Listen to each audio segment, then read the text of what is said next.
ডাকলে তো দেখো আজকে ডুকু নতুন নতুন বই দিয়েছে অনেকগুলো। এই যে এগুলো এখন পড়াতে হবে, সামনে আসো, সামনে স্টিকার দিতে হবে। হ্যাঁ হ্যাঁ, এই দেখো অনেকগুলো বই, তাই না ডুগু? আর সবচেয়ে বড় কথা, ডুগুকে যেটা হচ্ছে টিফিন দিয়েছি সেটা খেলো কি? টিফিন বক্স তো এটা, টিফিন বক্স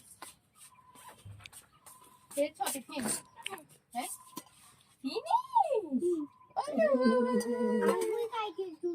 শুধু আঙ্গুর খেয়েছো? আর ওই যে ওটা কে খেয়েছে তাহলে? মিথ্যা কথা তোমার মুখে লেগে আছে। উল্টো উল্টো বলে, দেখো তো। না না এইভাবে বলা এই দেখো খাতা ডুগু এইভাবে বলা দেখেছে। এবার ডুগুর এগুলো সব হচ্ছে রাতে মলার দিয়ে দেবে। সবচেয়ে মেন সমস্যা ছিল টিফিনটা খাবে নাকি ঠিক করে, তো দেখলাম না সবই খেয়েছে। চলো হয়েছে। Bye bye.